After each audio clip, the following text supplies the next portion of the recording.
നടിമാരുടെ ആരോപണങ്ങൾക്ക് പിന്നാലെ ഞായറാഴ്ച രാവിലെയായിരുന്നു നടൻ സിദ്ദിഖ് താരസംഘടനയായ അമ്മയുടെ സെക്രട്ടറി സ്ഥാനത്ത് നിന്ന് രാജിവെച്ചത്. പിന്നാലെ ചലച്ചിത്ര അക്കാദമി സ്ഥാനത്ത് നിന്ന് നടനും സംവിധായകനുമായ രഞ്ജിത്തും രാജിവെച്ചിരുന്നു.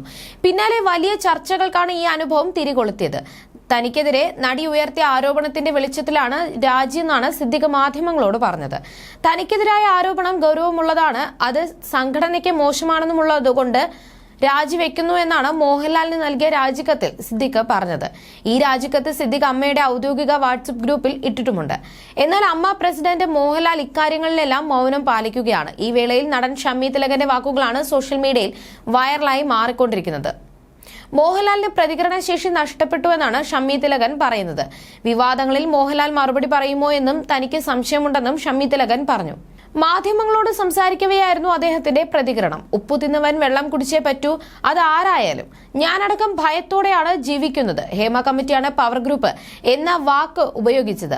അവരുടെ റിപ്പോർട്ടിൽ അതിനുള്ള തെളിവുകളുണ്ട്. ആ തെളിവുകൾ അനുസരിച്ച് പവർ ഗ്രൂപ്പിൽ ആരൊക്കെ ഉണ്ട് എന്ന് പറയാനാകൂ.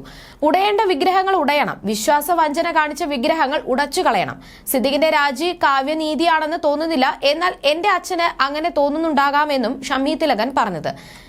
കഴിഞ്ഞ ദിവസങ്ങളിൽ ആരോപണങ്ങളോട് കൂടുതലൊന്നും പറയുന്നില്ലെന്നാണ് അദ്ദേഹം പറഞ്ഞത്. ഞാനിനി കൂടുതൽ പറയുന്നില്ല, എന്നിട്ട് വേണം ഞാൻ പോകുന്ന വാഹനം ഇടിപ്പിച്ച് തെറിപ്പിക്കാനും ഞാൻ പോകുന്ന വഴിയിൽ ഓരോ ആംഗ്യം കാണിക്കാനും എന്നുമാണ് അദ്ദേഹം പറഞ്ഞത്. മാത്രമല്ല, പ്രശ്നങ്ങൾ പരിഹരിക്കാൻ കോൺക്ലേവ് നടക്കുന്നത് അബദ്ധമാണെന്നും അദ്ദേഹം അഭിപ്രായപ്പെട്ടു. കോൺക്ലേവിൽ പങ്കെടുക്കാൻ ക്ഷണിച്ചാൽ പോകും. സിനിമാക്കാരുടെ സംഘടന ക്ഷണിക്കുമെന്ന് തോന്നുന്നില്ല. അങ്ങനെ ഒരു പരിപാടിക്ക് ക്ഷണിക്കാതെ ഇരിക്കുന്നതാണ് നല്ലത്. വെറുതെ എന്തിനാണ് ഞാൻ എന്റെ ആയുസ് കളയുന്നത്? ഈ ഹേമ കമ്മിറ്റി റിപ്പോർട്ട് വരുന്നതിന് എത്രയോ മുൻപ് മരണപ്പെട്ട ആളാണ് അച്ഛൻ. എന്നിട്ടും അച്ഛനാണ് നിറഞ്ഞു നിൽക്കുന്നത്. അത് വലിയ തമാശയാണ്. അച്ഛൻ അനുഭവിച്ച വേദനയ്ക്ക് പരിഹാരം കാണാൻ അച്ഛൻ ചിലപ്പോൾ ഇവിടെ എവിടെയെങ്കിലും കാണുമായിരിക്കും. അച്ഛന്റെ സിനിമകൾ ഒഴിവാക്കി വിട്ട ആളുകളെ നമുക്കെല്ലാം അറിയാമല്ലോ. പക്ഷേ തെളിവ് കിട്ടാൻ ഇപ്പോൾ സാധ്യതയില്ല. കുറെ കാലം മുൻപ് വിനയൻ നൽകിയ പരാതിയിൽ എന്റെ മൊഴിയും എടുത്തിരുന്നു. കോടതിയിലെ മൊഴിപ്പകർപ്പിൽ എന്റെയും പേരുണ്ട്. എന്നാൽ ഹേമ കമ്മിറ്റി എന്റെ മൊഴി എടുത്തിരുന്നില്ല.